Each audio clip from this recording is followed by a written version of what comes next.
there is no July 15. I mean, July 15th for me is going to be different than July 15 in Thailand because they're over there. And so there's no international dateline in consciousness. It's more of a smear. It's the future is a forming field of probabilities and waveforms that coalesce into the now. And so looking over the horizon, I can't say, okay, that's July 15. So what I would say, if you wanted to tie me down, I would say there will be a series of events.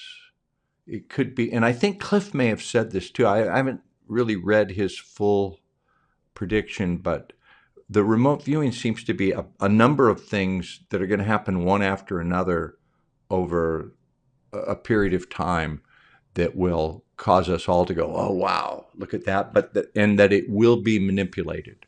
Listen, right now you could be only a few clicks away from experiencing something amazing, something that has changed thousands of lives all over the world. I'm talking about a high consciousness field similar to those at pilgrimage sites and sacred places. It's where people go to heal, to connect, and to become the best possible version of themselves. With FLFE, you can bring such a high consciousness field into your home right now. It's a spiritual quantum technology based on the work of Nikola Tesla. Better sleep, more energy, greater well-being, improved finances, electrosmog mitigation. These are only some of the things people on the FLFE service are experiencing. Try it now for 15 days completely free of charge, no credit card needed. Just click on a link down below to start your free, no strings attached FLFE trial right now.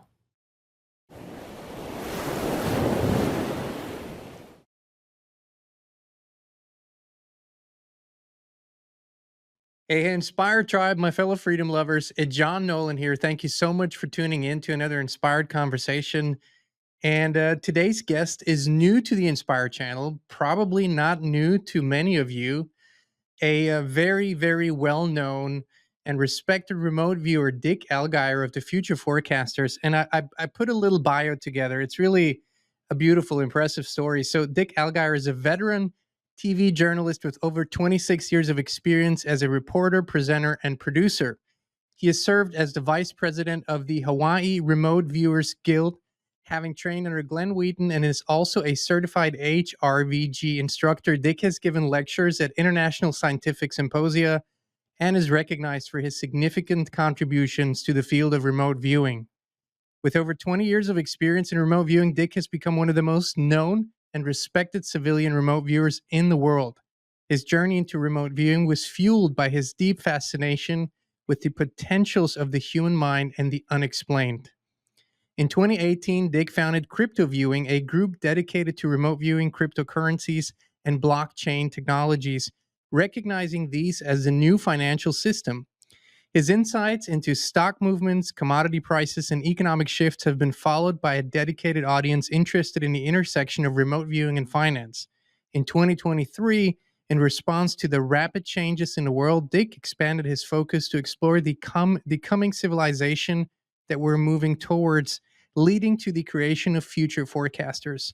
This initiative aims to provide insights into future societal developments and global transformations. Dick Allgire has also greatly contributed to the understanding of ancient civilizations, global events, and historical mysteries through remote viewing. His involvement with the Farside Institute and the Hawaii Remote Viewers Guild has included high-profile projects analyzing global events, ancient mysteries, and future predictions. In addition to his professional endeavors, Dick is known for his dedication to personal growth and development. He often speaks about the importance of meditation, mindfulness, and maintaining a balanced lifestyle to enhance remote viewing abilities. Please join us as we welcome today one of the most esteemed practitioners of remote viewing, Dick Allgire. Thank you so much for joining us today. Aloha from Hawaii. It's great to be with you. I'm honored to be on your podcast, your segment, your show. Well, I'm honored to have you. We're honored to have you, Dick. We've been following your work, and a lot of others are sharing with us what you're doing and what you are sharing with the world. Now, before we go deeper into, I know a lot of questions people have. I would like to ask you to kind of give maybe to novices that are not as familiar with remote viewing, how does it differ from prophecy or from other psychics? What is remote viewing? I think remote viewing comes from the same source. So, what a psychic does or what a seer has done throughout history, this is nothing new. This is an innate human ability. Some people have more ability than others, and I know that it can be developed because I found a teacher that developed it in me. The way it works is consciousness is a dimension. So there's a dimension of consciousness where all information resides in the here and now, outside of space and time. And as a human being, we come into this physical body. A bit of our consciousness comes in here to have this experience in this 3D virtual reality that we're in. And in order to have this experience, our physical brain, I think, acts as a filter. So it filters out that greater consciousness field where all information resides so that we can live our life in this three-dimensional physicality. So you have stereoscopic vision, you have parabolic antennas, you have the sense of smell, taste. You're having this experience. If all that cosmic consciousness, that consciousness field of all knowledge was available to you all the time, it would be overwhelming and you wouldn't be able to function. We wouldn't be able to have this conversation. It would just be this deafening cacophony of cosmic knowledge.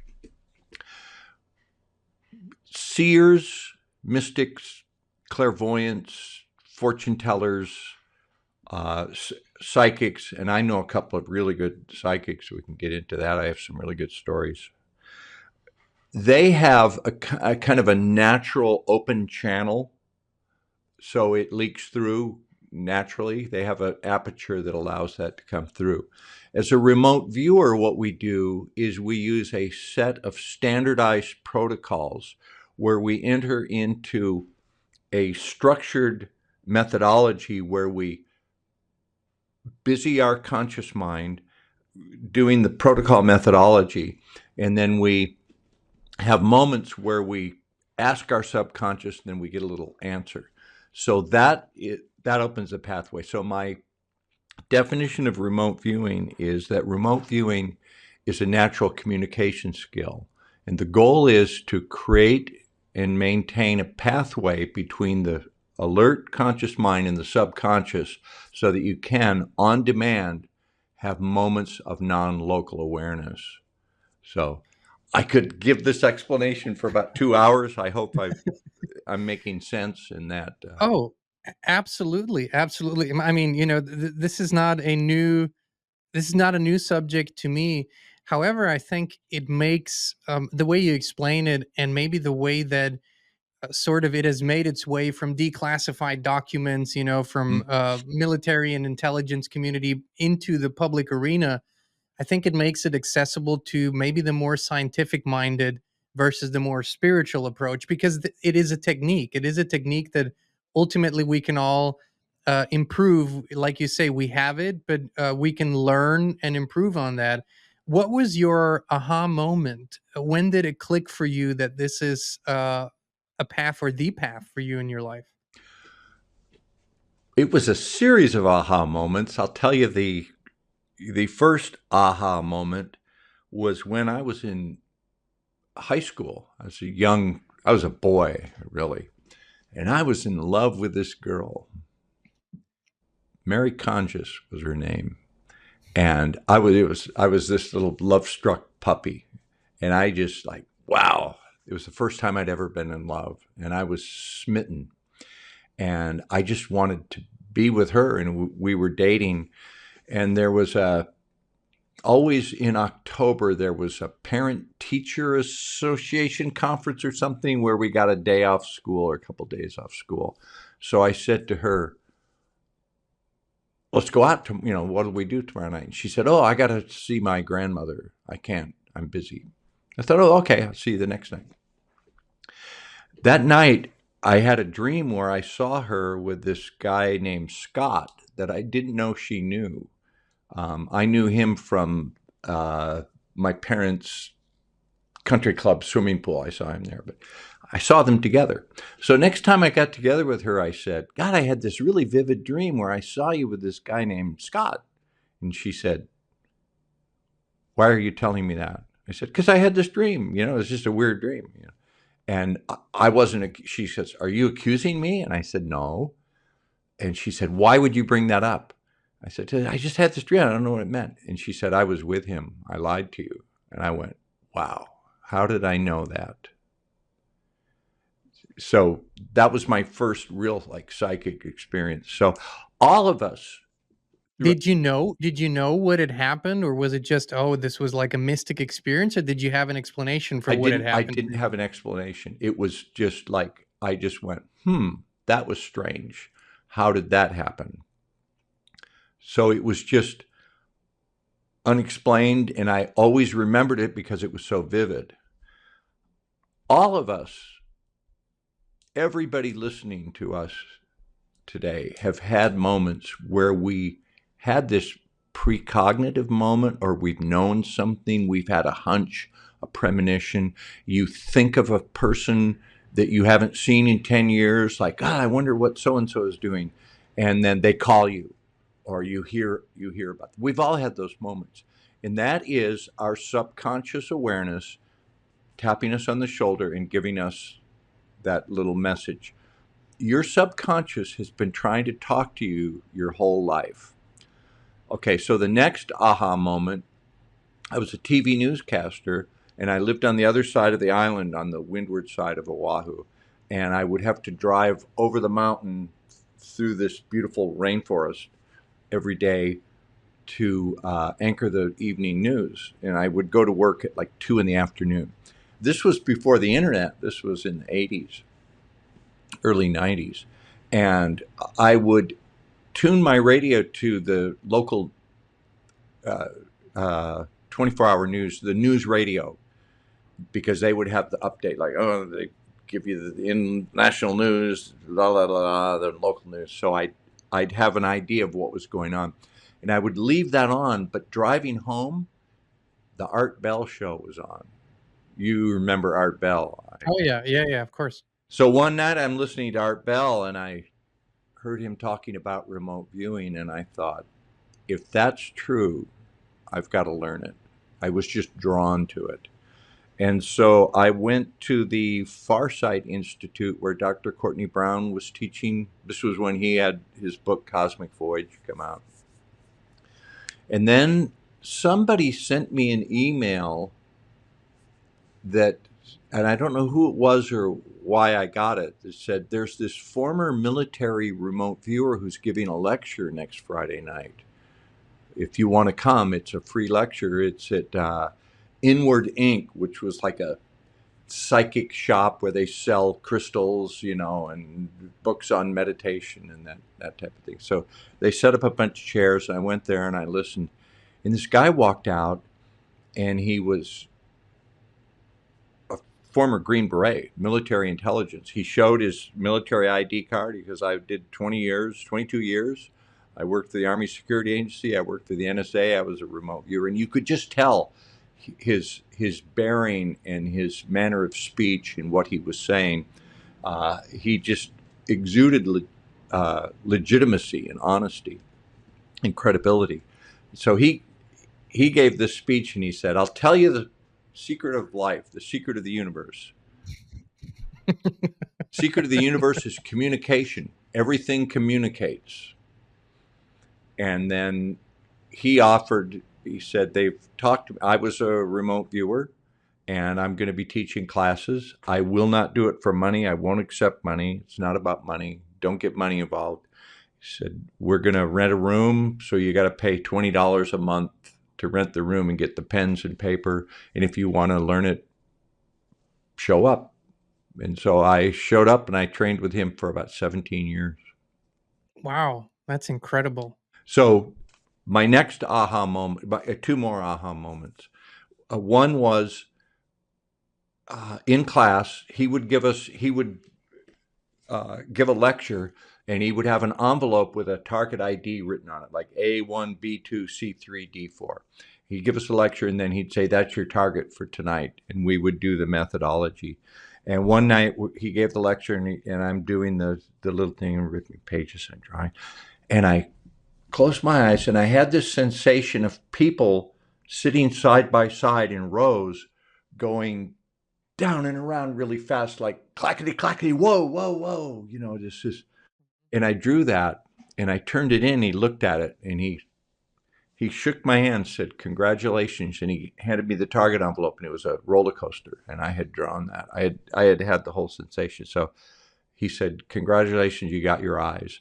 And then the next aha moment was when I was taught an advanced technique where you do a breathing exercise and close your eyes and rest your head, and you breathe a certain way that you come to a complete stop for about a minute.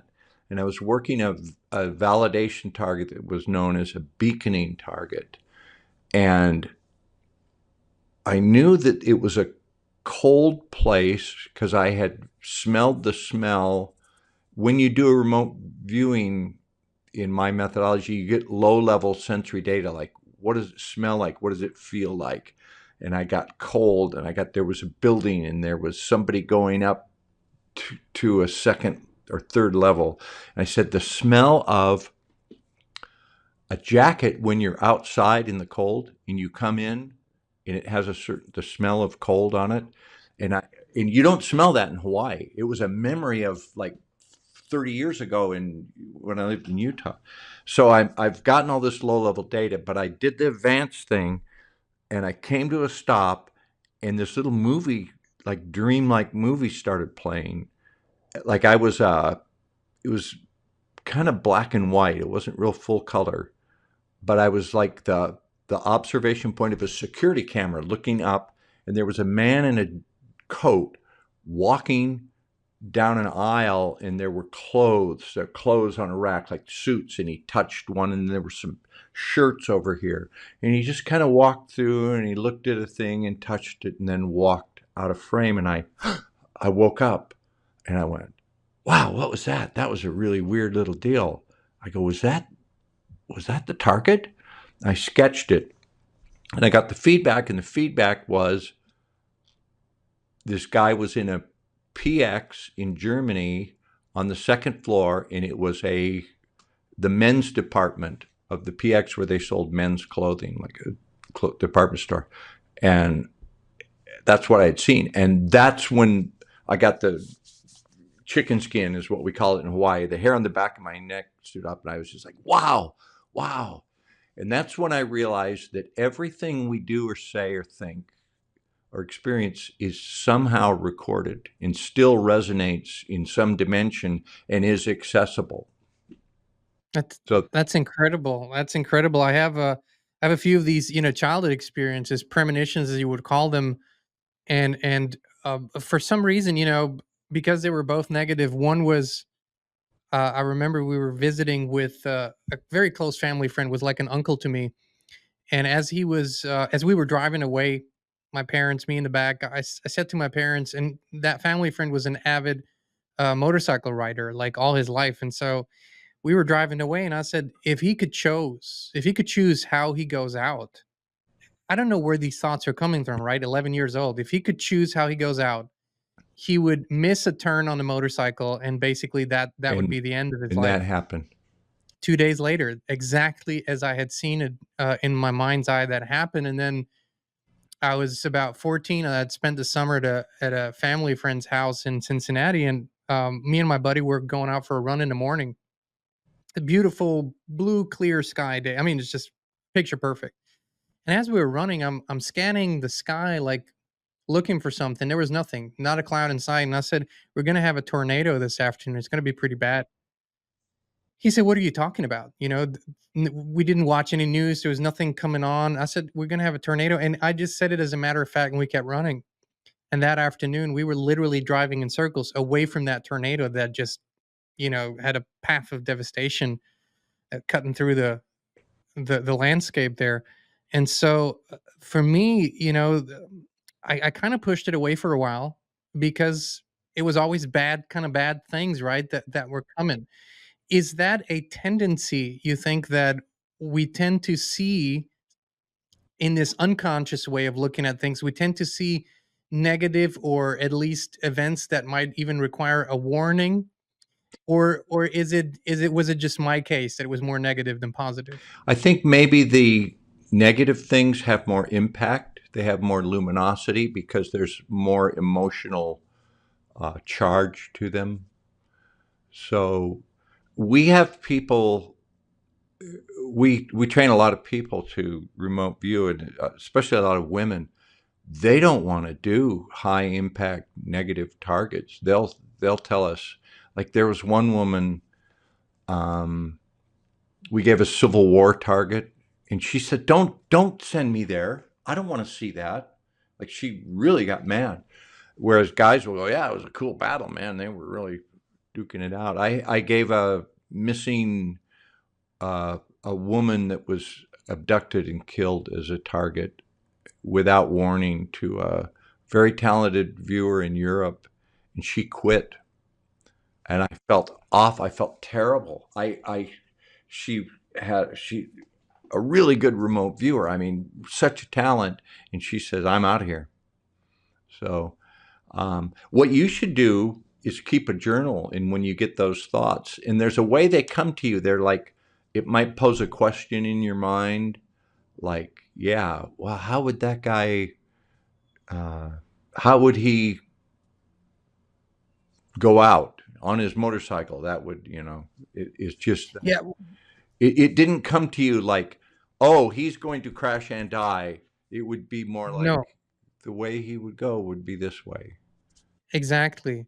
Well, and since many years have passed since, and I have sort of gone into this field deeper over the last 15 years, and discovered that I can steer it. I can I've tried everything from opening myself up completely, where things would come through, or events would come through that, or even deceased people would come through that had messages. So I kind of learned to filter that the way I see fit. But one of the things that a lot of people are currently very interested in, this is a very timely subject before we go deeper into all the other areas, is something that I heard you talk about on the Beyond Mystic channel with Jean Claude, and then it also was in connection with Cliff High's sort of projection using his data and his methodology that I just recently explained in a show here.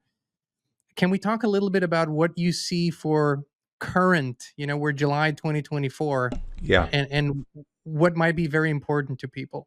And that gets back to the notion of luminosity.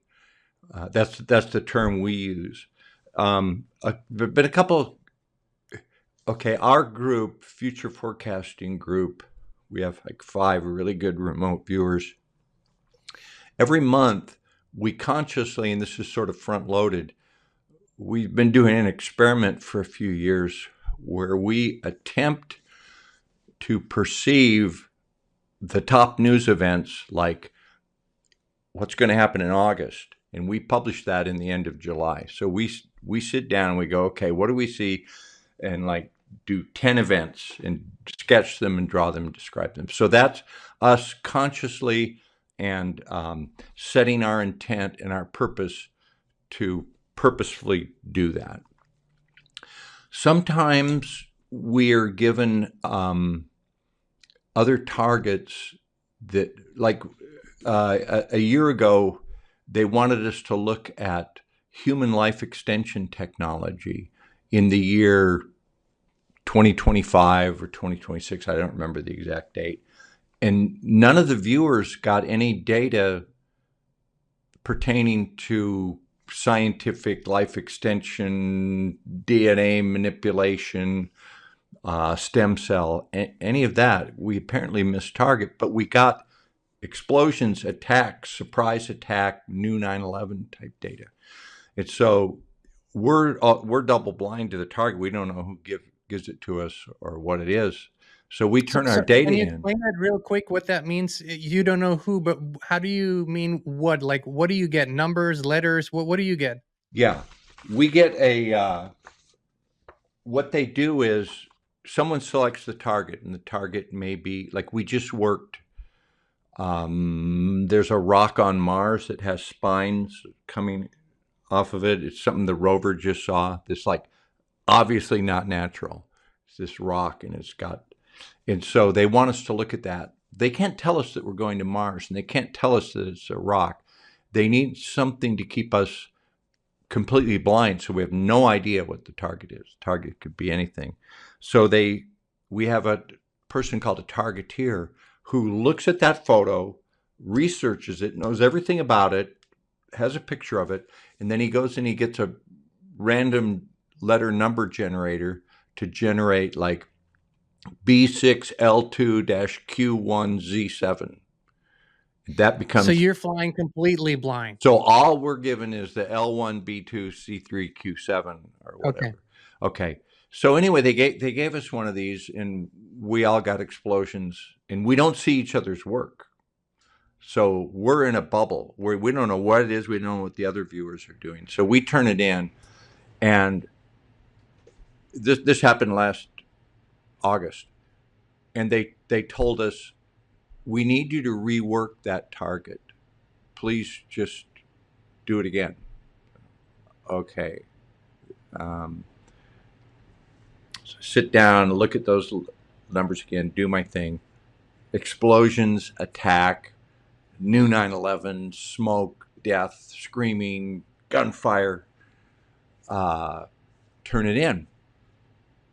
And then we get on and we do a briefing, and all the viewers come on, and we go, "What's this one about?" And they said, "Well, the target was life extension technology in 2030." And look through my data and go, "Wow, I missed that one." They go, "Well, no, you all got the same data twice about this attack. And so should we publish that?" We didn't hit target. So it's like, in what we were looking at, what we saw was the Hamas attack in Israel. And we published that 2 weeks before it happened. So there's going to be a new 9/11, and the whole world will I watch it. actually remember that. I So, was paying attention to you, yeah. so the way I think that works is like a remote viewer, your subconscious awareness is kind of childlike. It's just like, ooh, wow, and gets, it's it doesn't work like your conscious logical mind.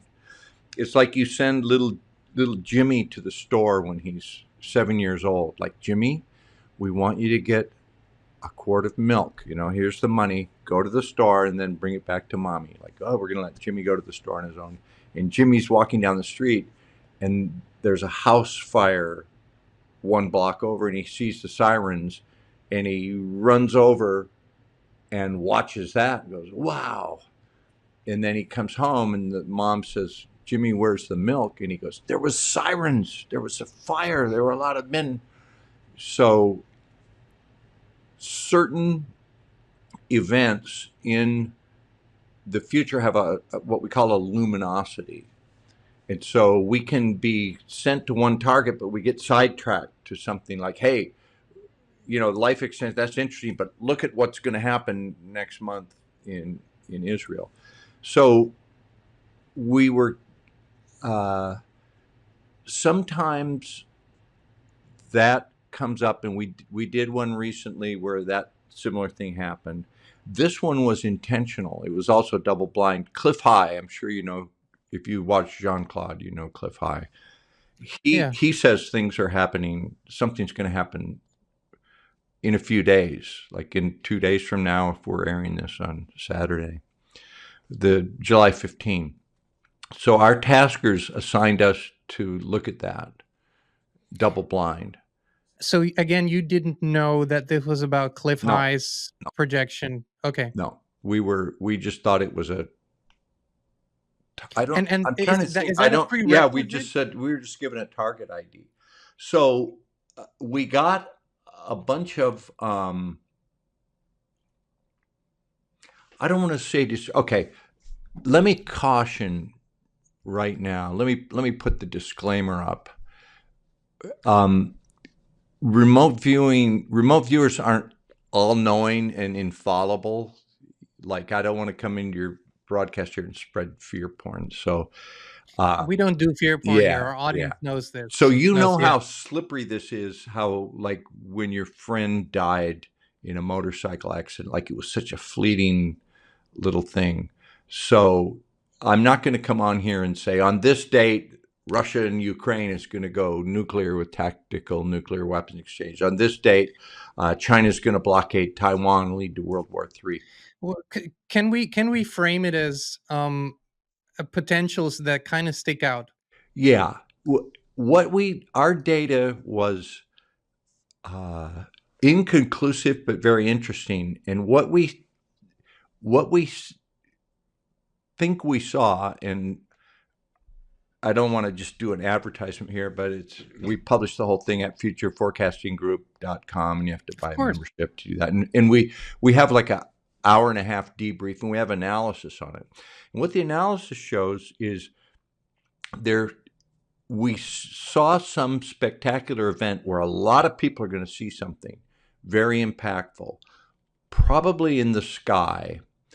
And the interesting elements to me was that a couple of the viewers got the idea that it was somehow manipulated or choreographed or even artificially created. And there was something like using electromagnetic energy or projections to project something to amplify the fear and the reaction. So So, basically, like it's been like Blue Project Bluebeam or something yeah, similar that's been nobody around for so said long. blue Yeah, beam, but when we looked at the data, it was like, God, that looks like blue beam. it could just be a variation or a different, similar but not the same. Yeah, yeah. And Edward Reardon, one of our viewers who was really good, he said it's like a UFO thing. I saw some connection to Mars or the moon. Um, it. Oh, I also want to caution this: in consciousness, there is no July 15. I mean, July 15 for me is going to be different than July 15 in Thailand because they're over there. And so there's no international dateline in consciousness. It's more of a smear. It's the future is a forming field of probabilities and waveforms that coalesce into the now. And so looking over the horizon, I can't say, okay, that's July 15. So what I would say, if you wanted to tie me down, I would say there will be a series of events. It could be, and I think Cliff may have said this too. I haven't really read his full prediction, but the remote viewing seems to be a number of things that are going to happen one after another over a period of time that will cause us all to go, oh, wow, look at that. And that it will be manipulated and that it will be I can't remember the exact wording from it. It was like enhanced or uh, um, actually something beamed into somebody's mind to. Uh, I know that they can use electromagnetic frequencies to calm the population or make the population more agitated. So I think some of that may come into play. So we're going to wait and see. We'll see in a few days if something. What I remember from specifically, I think Cliff mentioned the um, the buildup of tension until the 15th, and I think he specified it through the 16th in the morning. I don't know what time zone, but about 1:20 a.m. or so. An extraordinary buildup, and then the release down to a lower number. And I think specifically what he said was that the event itself was not going to be questioned in terms of, oh, did this really happen? It did. There's going to be ample visual evidence. His take was that It's going to be more of what was it really, and that a significant section of the population, I believe he said 10%, is going to, in moving forward, going to think about this, study this phenomenon. The government was going to have a task force or something like that, and it's going to reverberate into the future for years to come. So that would be, if something in that magnitude would happen, it would probably be a historic, a society shifting event. It sounds like it, at least. What I remember from your show with Jean Claude was that you had this sketch, this drawing of the nervous system. Do you remember that Yeah, I particular piece of do. Yeah, information? yeah, I do. Because it was the best contact I had in the target. I get to a point where I'm like hour in, and I'm get my consciousness in that almost asleep state, and I close my eyes, and I saw this nerve. I go, wow, what is that? That's really cool looking. And I realized that's like the human nervous system. That, and the word ganglia came to me, and I said, this is somehow being affected by waveform energy. So I really wouldn't be surprised to see something happen that is somehow enhanced by the powers that be. Going back to Cliff, I remember I remember hearing Cliff on radio shows in the early 2000s. And for those of you who don't know what Cliff High does, I'll give a recap. He realized that the human consciousness, the the the consciousness field of humanity has these antennae that act in concert, and that people have these moments of precognition without knowing it. So, and it will manifest in what they write on the internet. So people might be going to a forum talking about Grateful Dead concerts that they liked, or tulip bulb trading, or cryptocurrency, or any hobby they have, car club, and there'll be language in there that is indicative of coming events. And Cliff, as a linguist, is able to send webbots out, collect all that out, write a program to crunch it, and get the linguistic data, and it is predictive of the future. And the best one I ever saw him do was in about 2006, 2007, when he said there's going to be a big event in the fall of 2008, and it will affect everybody. And like you said, the reverberations will be written about, and it will happen now, but then it will keep happening, and it will affect people and affect other things. He just absolutely spot on predicted the 2008 financial problems. So, and this seems to be similar in magnitude. I think that's what he said. If I remember correctly, he said in terms of the tension buildup, he gave it a numeric value that everyone could understand. So he said, if I give you what I do, then this number won't mean anything to you. But let me tell you this way: this will go up to 1,000, Mm, and by the time it releases, it will bounce back to 300, which is still significantly high. That was his sort of so, and then it will kind of go 300, 250, 300, maybe a little above, and so it will kind of stay in that. So it will stay high, a high intensity. I find his method fascinating and fairly unique. I don't think I've ever heard of anyone doing it yeah. the way Cliff High does it, but fascinating to think about language in this way, and out of context language, and how we use it in your years of doing remote viewing, whether it's something that has already happened or looking into the future. And I know time is only really significant for us humans. It doesn't really matter in the big Yeah. context of things. But have you had as if I understand it correctly, some of the things seem more vague or harder to interpret, and others come more precise. Have you had some of those moments where you go, I can't believe how precisely this has come through and how it's then come to fruition? Yeah, a couple of those. One that well, I've done a bunch of those. I was doing a monthly event about 3 years ago, and I had this little dream of, wow, it's a beautiful place. There's this like field, and there's like tents or kiosks with colorful signs. So they're like booths. Like it looked like a state fair. Like, oh, the booths at a state fair. There were a lot of people running, people walking around. Then all of a sudden, I saw them running. Like, oh, run away, run over here, and something bad happened, and like, oh, death, panic. And so I drew that and I submitted it, and it was I saw it in color and I drew it in color. And then about 2 weeks later, there was a shooting at the Gilroy Garlic Festival, and I saw the footage, and it was exactly those little booths and kiosks with the signs.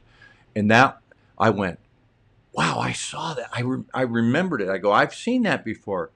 And I went and I got my remote viewing session and I looked at what I'd drawn and I looked at the news and I went, wow, yeah, that was exactly right on. But very often, remote viewers will give you data in metaphor.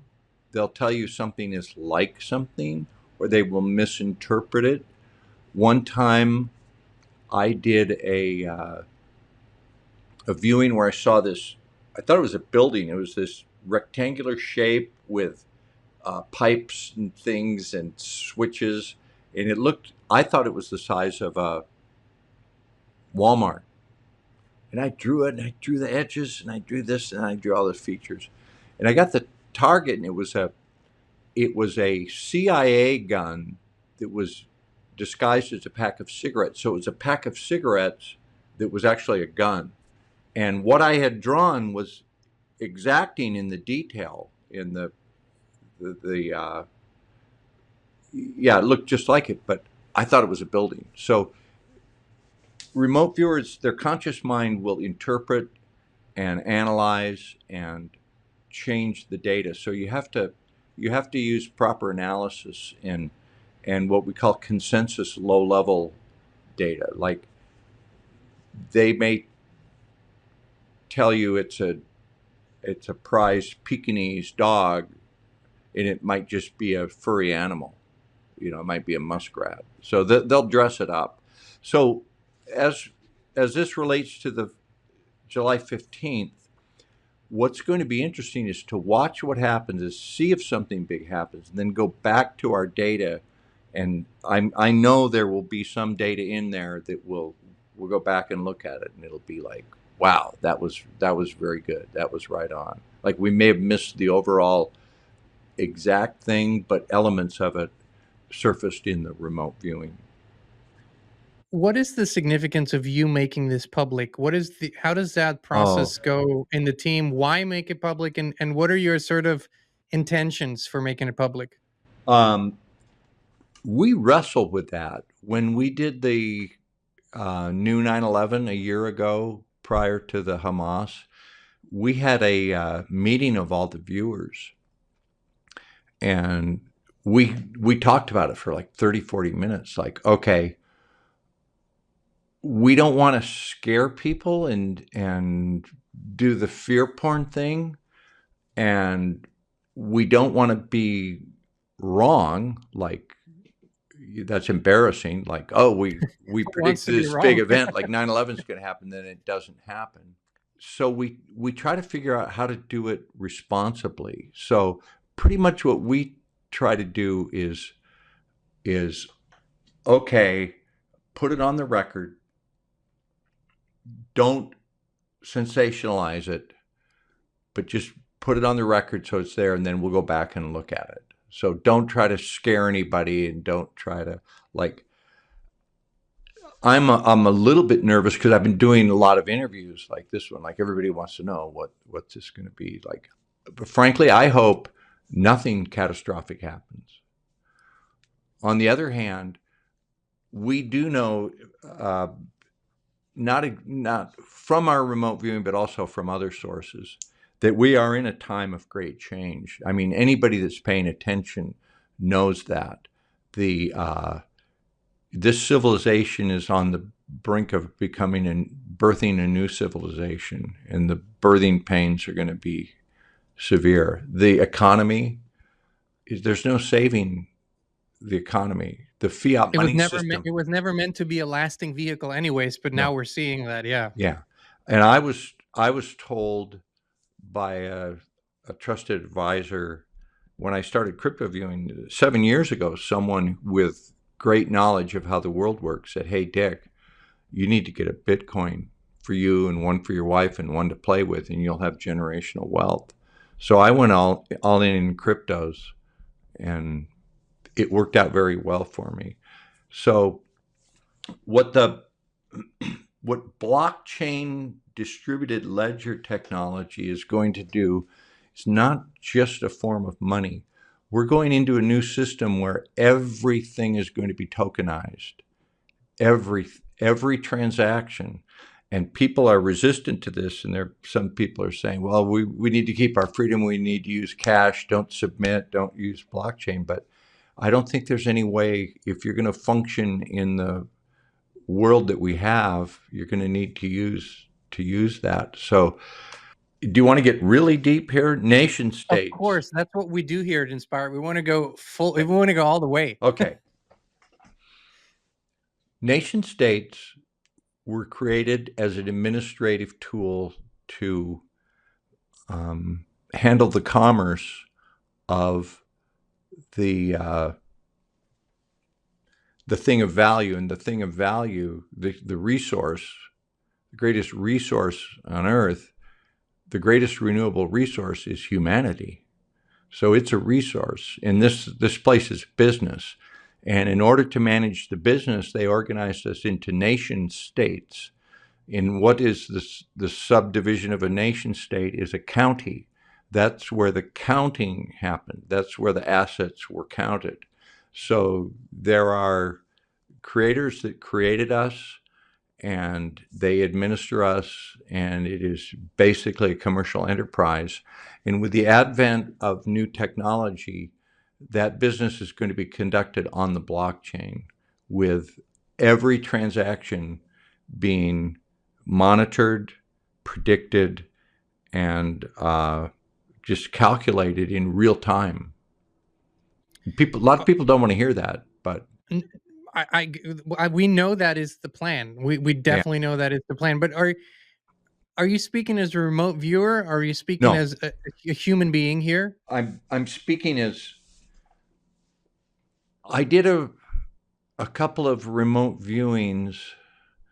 I did a couple of forbidden ones. What does that mean? Secret Forbidden ones? space technology. Okay. The real hidden technology that we have. Like, how long ago did we supposedly send men to the moon? Okay.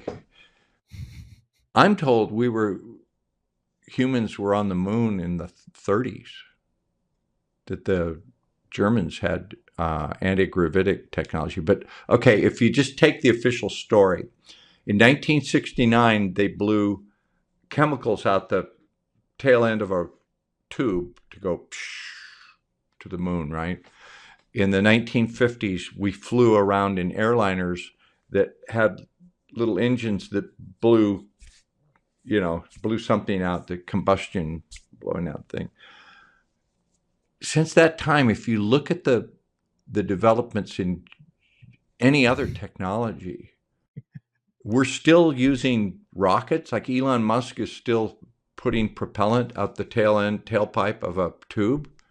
No, they've got much greater technology. Oh, anyway, Isn't that the magician doing one thing here while this is happening here? Exactly. So, okay, the point I was making here in my story was, I did a remote viewing of the secret space technology, and I was told, you better not publish that. And then I did another one on Adolf Hitler. Courtney Brown gave me this one at the Far Site like 12, 13 years ago. uh, like what really happened to Hitler. And I didn't know who it was, but I said, there's this guy that was like a leader. He could speak really well. People adored him. He got involved in a war. Somebody made a deal with him. And I said, he died an old man of heart disease and he was buried anonymously. And then his body was moved. And I published that and went on a program and talked about it. And somebody got a hold of me. And somebody said, you were right. We know what happened to that guy and where he was buried, and you drew it exactly. Would you like to do some remote viewing and people would pay to see it? You could have a paid site. And I said, no, my teacher told me never get money involved, and I don't know you, and I don't want to do it for money. I never have. And plus, if somebody paid me money to remote view, I'd be afraid I wouldn't do it well and they wouldn't get their money's worth. So I kind of like, nah, no thanks. And he said, well, we'll have a conversation later. I go, okay. So 3 weeks later, he calls me up and I didn't recognize who it was. I almost hung up. I thought it was a telemarketer, an Indian call scammer. And I almost hung up because, no, Dick, this is so-and-so. I talked with you with Harry. I said, oh, yeah, yeah. He says, you got a few minutes. And he started telling me about history, the history of nation states, the history of royal families, and how the world works. And it was just fascinating. I was like taking endless notes. And so a lot of the information I get comes from sources like that.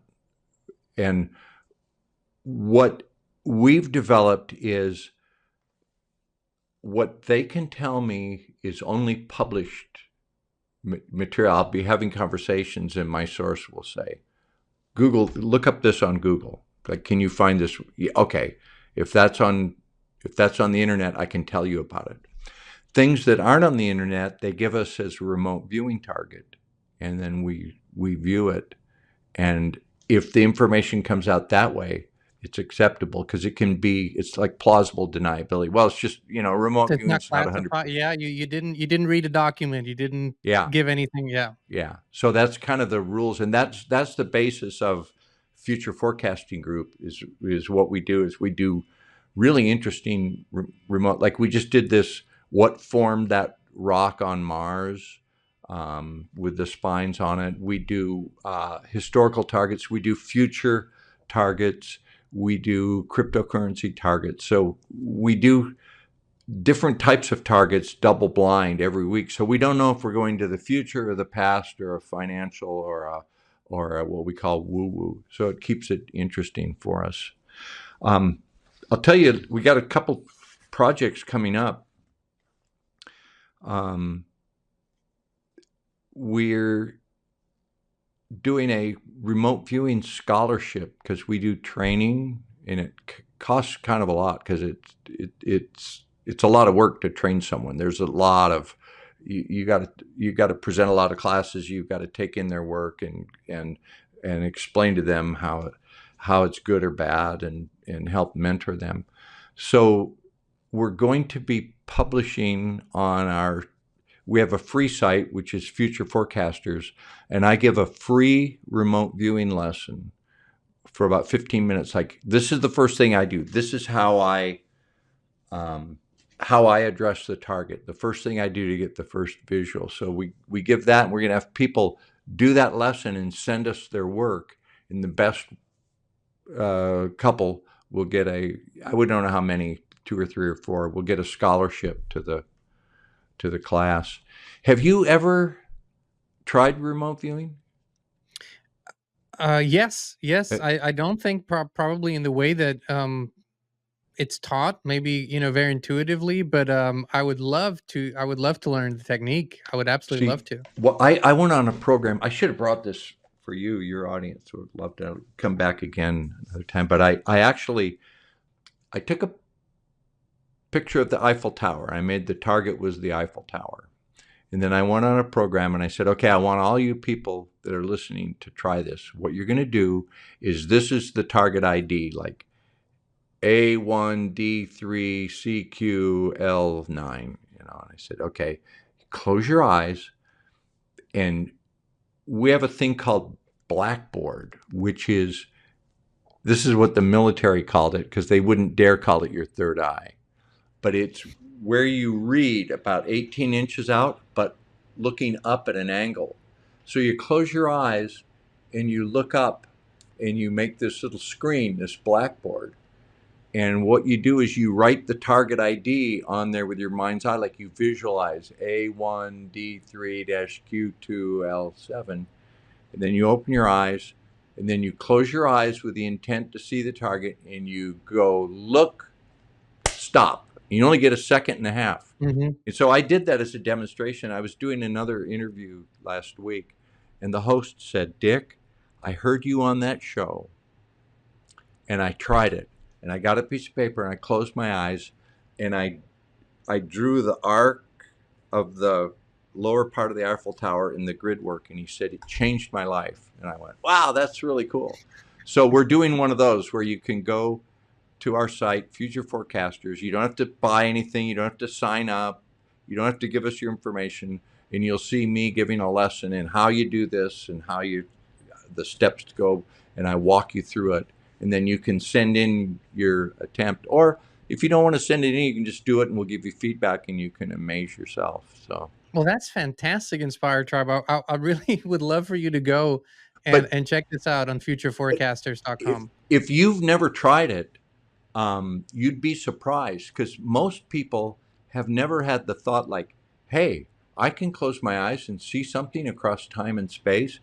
If you've never tried it, if you set your intent and you really um, give it all 100% of your awareness, that's the first thing that happened. And when I was trained as a remote viewer, my teacher never demonstrated it or made any claims. We never saw his work. I worked with him like 2 years and never saw any of his work. He let us every week, he brought a target in and he let us prove it to ourselves. So we would be there and either we would do it or the person next to us would do it. But uh, human beings are capable of so much more than they realize.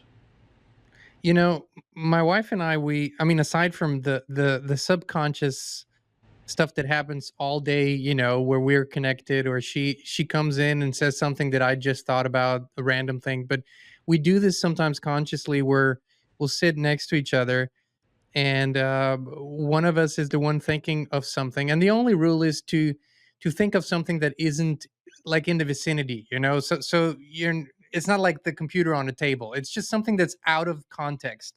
And so she will hold that image in her mind, and then I will focus and see if I can see the image, right? Just simply by focusing on it. And what I've noticed is that 99 out of 10 times it comes in the first second. Like that's the first image when that's when it comes. Then my mind kicks in and it starts trying to, figure it out and logically. But mostly both her and me, we get it pretty good, and it's it's fun to do that. And people think, well, that's because you're so close, and I think that's probably one of the reasons. But we most certainly all have these abilities. And I got to ask you, because you mentioned classified before, because you mentioned people coming to you that have information, that what do you think, or maybe know, how in terms of governments, intelligence, military today in 2024, with all the technological advancements, all the AI, how much of them are using and relying on remote viewing? My teacher, who was in U.S. Army Special Forces Intelligence, he was a Green Beret, so he was Green Beret Army Intel, told me well, the official story is that there was one program and that it was at Fort Meade. It was called Stargate, Grill Flame, Center Lane, and that it was the Fort Meade remote viewing unit that the CIA tested for a number of years. They spent $20 million on it, and then they abandoned it because it was inconclusive. And that's the generally accepted term. That's a classic government story. Uh, the Navy had their own program. Army Rangers had their own program. Army Green Berets had their own. They all use it. Um, I think some of the biggest, well, we look at our site, one more plug, Okay, futureforecastinggroup.com. go ahead, We, go we ahead. I would get, love we for get, people to go there. we look at who we have think tanks, Goldman Sachs, investment, like really big, powerful organizations visit us regularly. I'm aware of someone that I work with is in communication with a remote viewing team in Europe that is works for a supranational an organization that is above governments, above nation states. I know that the Russians had. I worked with a woman named Hitomi Akamatsu who trained with David Morehouse, who was one of the remote viewers from that original Stargate unit. Then she trained with us, and she was a natural talent. She passed away, unfortunately. Ah, really sad. She um she was really good. She That was told the me. song that you wrote, right? I saw that song. Was I'll that tell you song this. for her? Yeah, I'll tell you the story behind that. But she told me about some Russians that scared the heck out of her. She said they were really powerful. So it's, I think remote viewing has been kept under wraps purposely, and I think a more watered down version. So Hitomi passed away in Brazil, and she was a big part of our team, and she was just the dearest, sweetest person. I don't she may have not been all the way human. She was like a fairy. She was Mhm. like half alien in a good way. I mean, just this lovely, um, in some ways supernatural. And she died, and it affected us really profoundly. And there's this psychic named Lan Vo, Lanvo, a Vietnamese lady. And my remote viewing teacher, when the U.S. Army Special Forces team was developing remote viewing, they were scouring the world for the best psychics, and they were led to Lon Vo, who was here in Hawaii. And they were up at a secret base in central Oahu. And they went and saw Lon Vo, and she impressed them. They said, yeah, she's legit. Anyway, I heard about her from my teacher. So I went and did a reading with her a few years ago. And she had me, I mean, within 15 seconds, she's telling me intimate details about my life. You could Google me and say, "Oh, you're a communicator," and "Oh, you Mhm. did news," and "Oh," but she started telling me, "Your wife makes ginger tea for you. Her mother's name was Kui. She just passed away," and just unpublished. So Lanvo's amazing. So Hitomi passed away, and I was writing a song called Time to Go. Time to go, ease your soul. And I hadn't published it, I hadn't talked about it, but I was recording it with a friend on the mainland. I would send him the audio file, and he would lay down a mandolin track or a drum track. So we're getting ready to do this song in honor of Hitomi, but it was not published. It was just in the background, and the name of the song was Time to Go. Lon Vo's assistant called me up and said, Lon needs to talk to you. Really? Lon was really booked up at that point. You had to wait 6 months to get an appointment with her. She's very popular. She said she wants to talk to you Saturday. Okay. So I go on Zoom with Lon Vo, and she said, your friend died.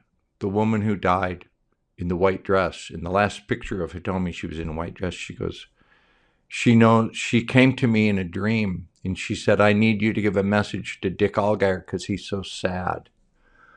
And Lon said, she she says she's okay. She loves you. She's all right. She's happy. It was time to go. And Lon said, time to go. And Oh, wow.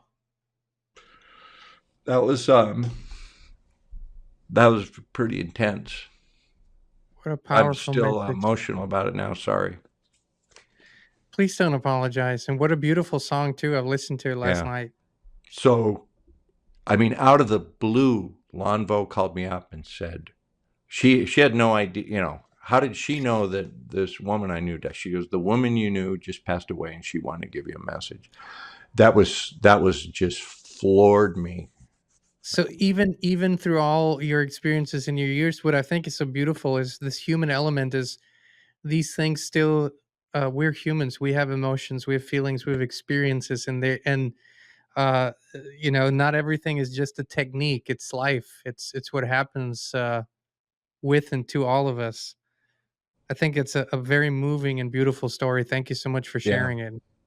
So, um, remote viewing can be destabilizing. You have to.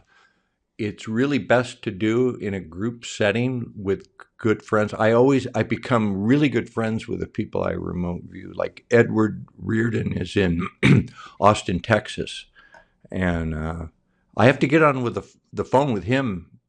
We keep each other in check. Like, hey, good job. Or we do a bad remote viewing. Well, like, next time I'll pick up like yesterday we did a debrief and Edward called Target. He did this amazing session and mine wasn't so good. So I just, I sent him a text like, good job. Thanks for, you know, covering our butt on that one. So, but it always amazes me, even for me, the boring, mundane validation targets have as much emotional impact on me as the like what was that anomaly on Mars? That's not verifiable. So I probably will never get feedback on that. If I remote viewed this target that was a walkway in China where they had this cliff, like 1,000-foot cliff, and they put a glass walkway, and you could walk out on this cliff, and there was a woman there like this, and I did the remote viewing, and I saw this woman on a ledge, and I felt her fear, and I drew it exactly. I drew the cliff, and I had her on a ledge, and oh, this is so terrifying. And I saw the feedback, and I went, wow, that's amazing, because I was there for that instant. So for me, Incredible. that's a better target than what are the reptilian aliens doing with the Palladians? People like to you're never going to get feedback on that. So, Yeah, there's no way to verify that. There's no way to go in. So, I can see the value. I mean, not I see the value in it all, but I can see why anyone who would want a financial edge or governments, militaries, all of that is clear to me. Um, what are the rules really? Because when people go into psychics and when they go into trying to see, because most people want to see the future. Can I get the lottery number? Stuff like that. What are the rules, the ethics, the morals around remote viewing? okay, um, we don't do anything that would violate national security. We don't look at things for prurient interest, like overtly sexual. Sometimes we see stuff like that and we edit it out. Like I know all the viewers were like, "Hey, I saw some really weird sexual stuff here," and if it's not pertinent to the target, it's like, okay, don't look at that. In terms of financial, I've been very upfront about it's kind of intertwined. I don't give financial advice. Like, don't listen to me for financial advice. I'm just an ex former reporter, and I'm a remote viewer. And some days I'm a good remote viewer, and some days maybe not so good. I did have this advisor, because of my remote viewing, tell me to invest in cryptocurrency. So I did, and I want to be careful how I do this. My wife is Korean. I have a wonderful wife, and she says "yobo," which means honey in Korean. She goes, "When the rice stalk is ripe and it's full of rice, it bows over. It's humble. She says, be humble. but I made a significant amount of money in cryptocurrency. So I don't have to worry about money. So if I'll sound like an asshole here. If people say if remote viewing was, if it really worked and you could do it, why aren't you rich? I say, thank you. I am. I did. Here, the proof is in the pudding. I just um, bought a luxury condo in Hawaii for cash, based on uh, they give us cryptocurrencies to remote view, and when the team members, a certain cryptos made us light up, like, wow, that one feels really good. I took all my life savings out and put them in those, and 6 to 10x. So That's a I, good that's a good payday. but yeah, don't uh, don't listen to me for financial advice. No, I hear you on that, but you know, I had teachers, mentors that in a different way do similar things as you do, just in their own way. And they always said, um, if you might see the lottery numbers, but if you do play them and if you end up winning, it won't be anything good. So I Yeah. kind of always thought, okay, there is a sort of um, maybe a force behind the scenes that doesn't want us to rig the field. So that's why I asked about rules and ethics. Okay.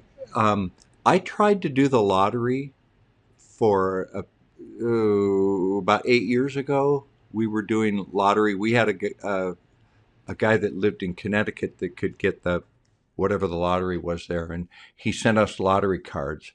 And every week, and we invested money. You know, I'd put $100 a month or something like this. So I get these lottery cards.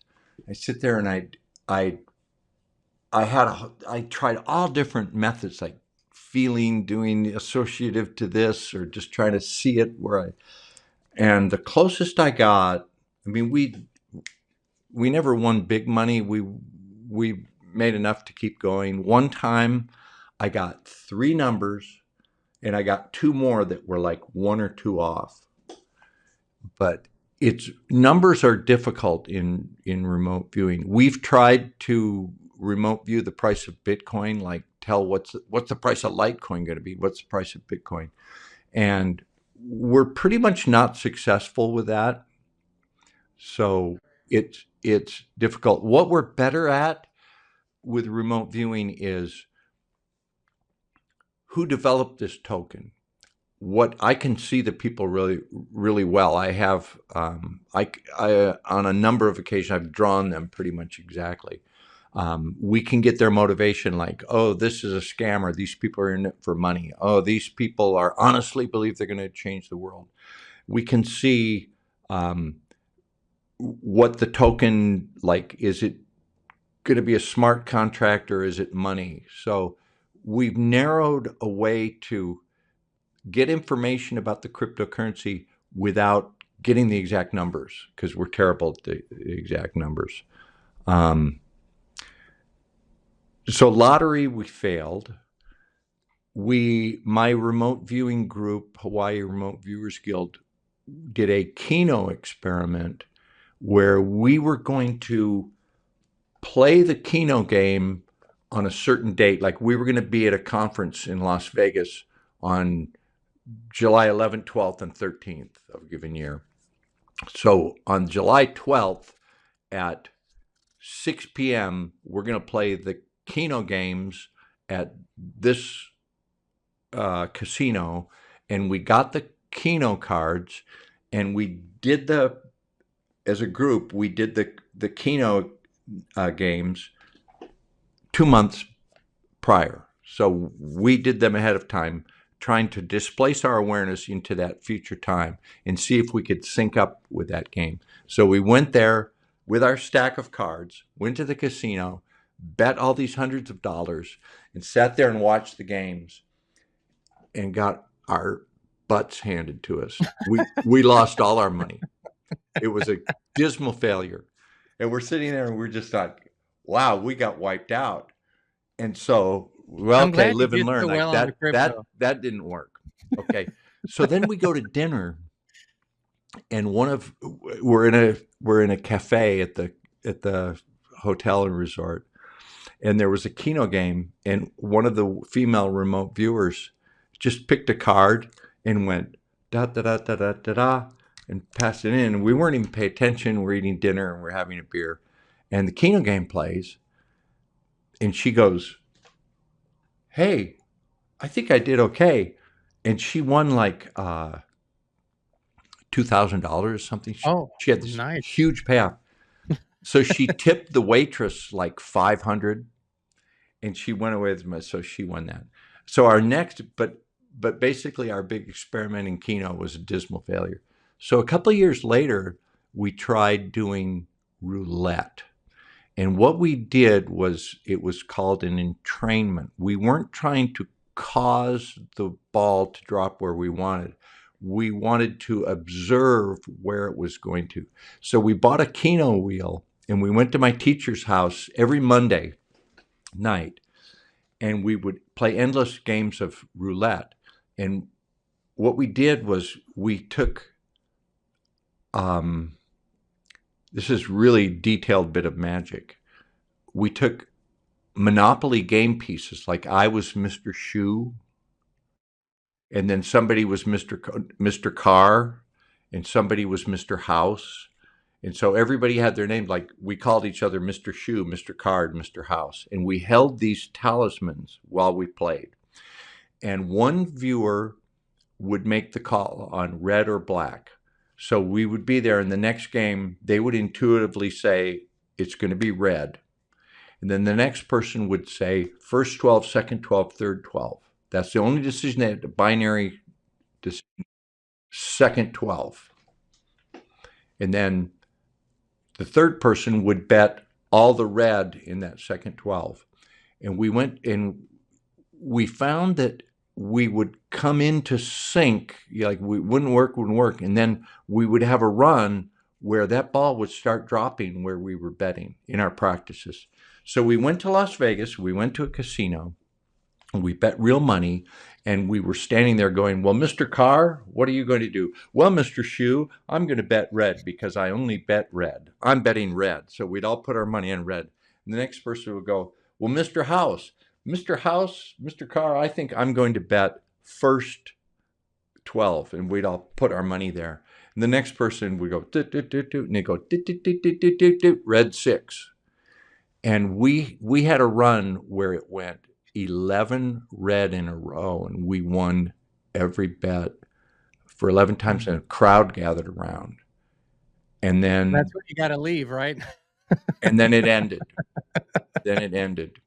Do, I've always wondered, and you know, not to go too deep, but I always wondered, casinos know that there are intuitives and psychics and so do you think that they have mitigating frequencies and stuff that Yeah, disturb people? well, they changed the croupier on us. There was one time while we were doing that, just honestly, I was there. This really happened. He dropped the ball in, and the ball bounced and flipped up out of the thing through the guard, rolled back down in, and rolled into the number that we had bet.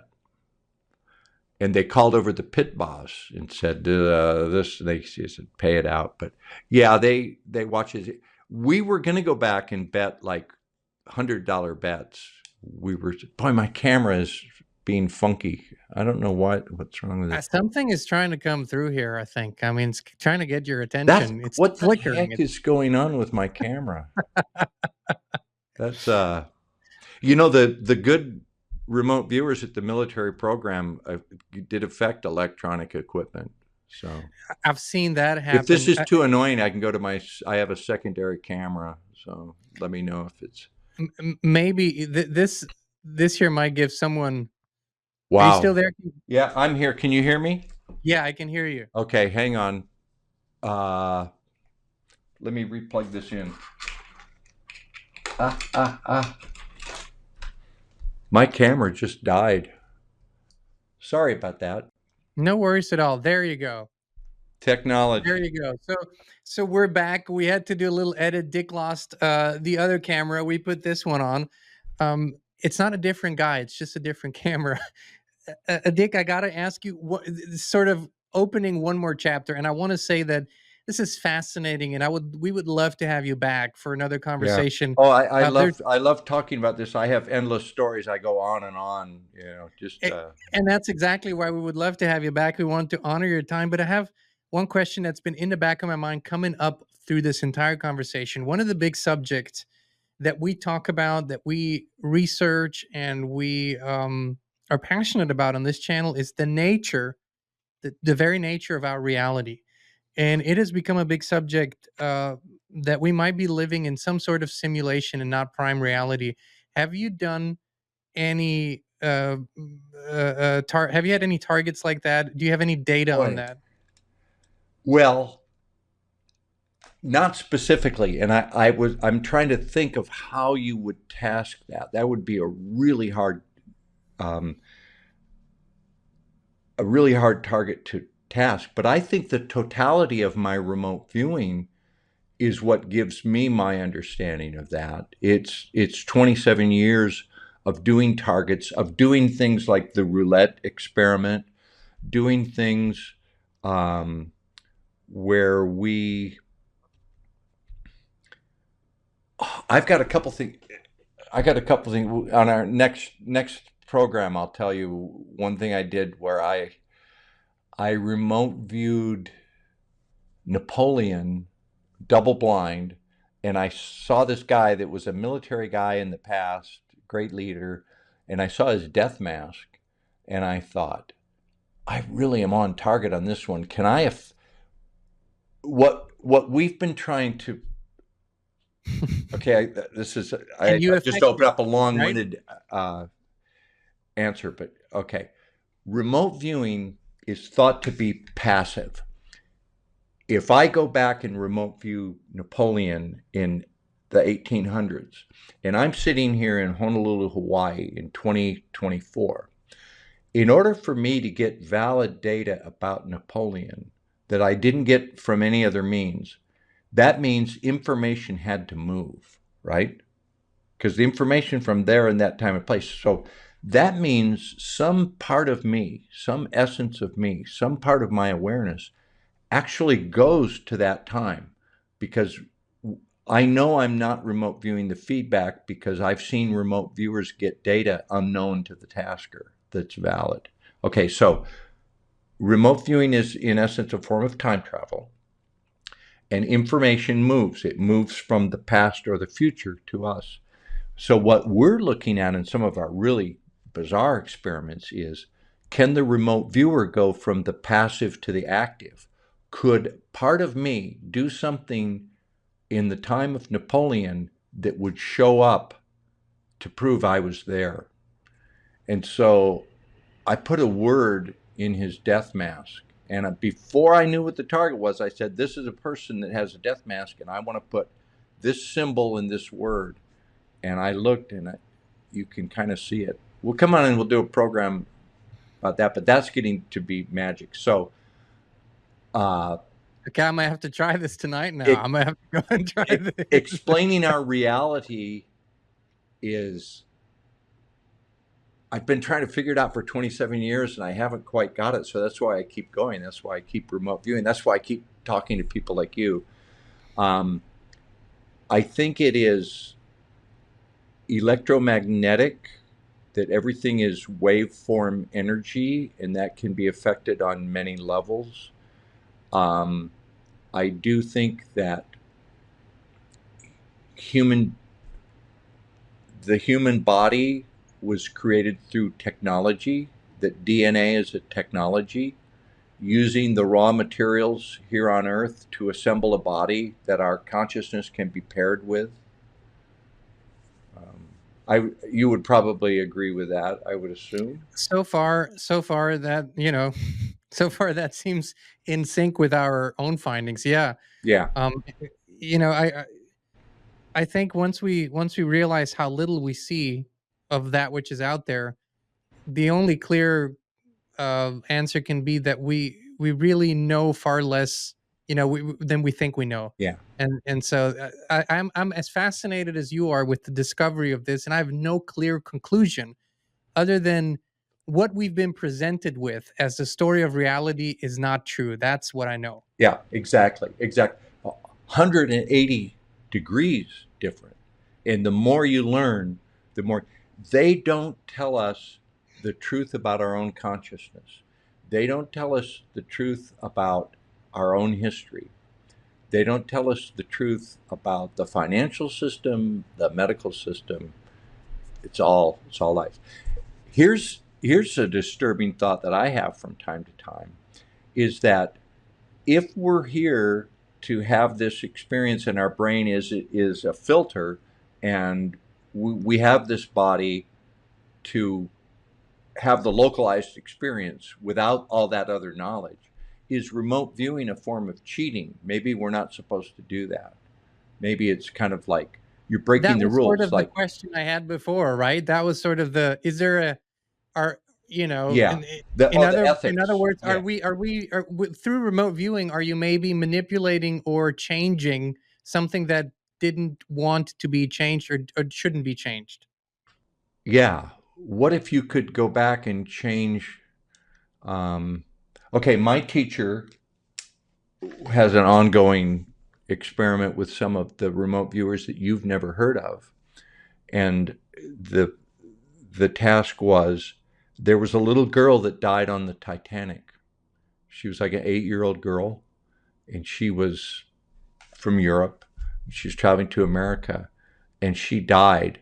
And members of her family, not her daughters, not her offspring, but other family members like cousins, nieces, uncles, or something. They got a hold of these remote viewers and wanted them. They worked the target, and they saw this little girl, and she was down below in like second class or third class, and all hell was breaking loose when the hit the iceberg, and they were, you got to get to the lifeboats, you got to get up to the lifeboat, and it was very hectic, and she went down a hallway, and she should have, if she would have turned left, she would have made it to the lifeboat, but she turned right and she perished. So what they were trying to do was see if they could figure out a way to make her turn left, to see if they could make her survive. Now that opens a lot of interesting questions. First of all, if you're a remote viewer on target, people make fantastic claims about remote influencing, none of which I believe. There are remote viewers that say, "Oh, I can remote influence you. I can like cause you to." No, no. How much gain do you have as a remote viewer? If you're the best remote viewer in the world, and these guys are, and they can see this little girl and they can see her with her indecision, she goes the wrong way. How do you nudge her to go left? What would be the mechanism? You can't just sit there and beam a thing into her mind. They were looking for ways like, how could they, and it got real detailed. Okay, the next question is, if they're successful and she did turn left because of what they do, how would that change our reality? There's the paradox. There's an entire life that will play out that wouldn't have played out, that will affect everything. Yeah, and they wouldn't ask them to remote view her to save her. So um, you can spin your wheels a lot on that one. Exactly. So, I'm sometimes I'm thinking, um we need to take these things step by step, and before we get ahead of ourselves, we might unleash something we don't know how to put, like, so to speak, how to put the genie back in a bottle once it's out. Well, I would say we're all here and we have a reason for being here, and um, try to learn as much as you can. Be nice to everybody, be kind to everybody, and keep learning, keep growing. And for us, remote viewing is a form of growth because I learn something every time I remote view. So, and not to be a jerk, but it did make me the guy that told me about cryptos, and I'm not trying to push cryptos on anybody. He said, Dick, people with your ability throughout history have never had to work or worry about what they've always been taken care of. You should be able to think your thoughts, not have to worry about the comforts of life, and do amazing things and learn and grow. And the way for you to do that would be to get some cryptos. So I'm just telling you, and I did, and so I didn't have to sell my soul, I don't think. But I agree. I agree 100% with that assessment of your friend. 100%. I think that's exactly free ourselves from artificial burdens that were never supposed to be there in the first place, but they are, yeah. and focus on that which matters. I think that Well, sums it up beautifully. well, you and I are lucky because we live in a country, in a time, in a place where we're able to have this conversation. I just had one camera go down for God knows why, and I have another one on my computer, and we have the time to spend today. I don't have anything else to do today. I can talk, a little longer, but just to be able to have this conversation. There's a lot of people on this earth that don't understand it, but probably the reason they don't is because they're having to struggle to feed their family and survive.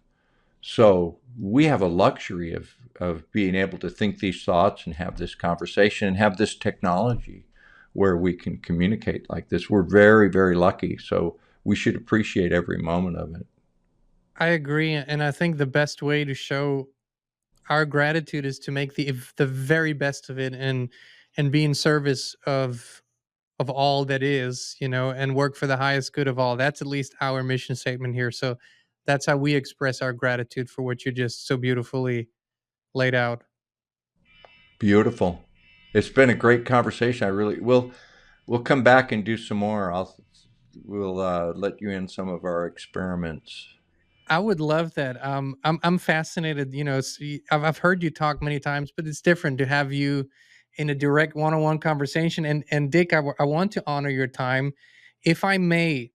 I would like to keep you on for a few more minutes. We have some questions from our local supporters in Oh the, yeah, the yeah. Inspired community. I really want to do that. I'm So excited to that do that. So they had fire some away. fantastic, Like I yeah. said, I have nowhere to be.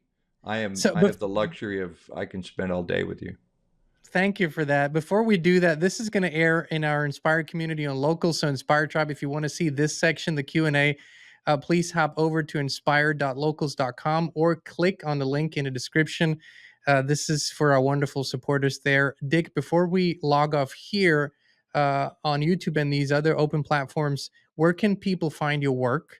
Where can they also, pay the subscription fee for the full reports? Where can they stay in touch with you? Futureforecastinggroup.com. And what I would suggest is we have a membership that's called the visionary level, and you can see most of our remote viewing projects, and we have hundreds of remote viewing examples. And we also have a segment called Conversations with Friends, and that is someone who I know is very, very well connected to how the world works and has been I've had two great mentors in my life, my remote viewing teacher and this other gentleman that is associated with us at futureforecastinggroup.com. So thank you for letting me do the plug. My remote viewing teacher always told me keep money away from it. And I was always hesitant to do that, but my new mentor said, we're putting out a good product with good videos and it costs a lot of money to uh, to do that. So don't feel bad about charging a little money. So yeah, futureforecastinggroup.com. No, please don't feel bad. I think a lot of times people get more value and learn more and are willing to learn more when they have a little skin in the game. That's been my experience. So, having a little skin in the game Yeah. uh, makes sometimes for better quality and development. Well, the best part is a couple of the other viewers, Daz Smith, who is a very talented viewer that I've worked with for almost 20 years now, I think. was at a point in his life where remote viewing didn't pay, and he was literally going to have to get a job as a garbage collector. And I'm thinking, this guy is one of the great minds, and he's a great remote viewer, but we're able to pay him now, so he can do that full time. And Edward Reardon, he can do it full time. So we're enabling these, and we've got a place where so many remote viewers argue about their methodology, like my version's better than yours and yours, and we don't do any of that. We have like all different methods. We come together, we work together, we complement each other, and we don't fight about who's, some days I do a really good job. Some days Daz gets the bingo. Some days Edward Reardon shines. So we all take turns. And some days we all shine, and those are the really good days. All right. Wonderful. My That's plug. futureforecastinggroup.com. Please go check it out. And Inspire Tribe, for those here on YouTube and on Rumble, thank you so much for joining us. We love you. We appreciate you. We'll be back with you again very, very soon. And the rest of you, welcome to this special Q&A section here with Dick Allgire for our supporters. Dick, we have some great questions.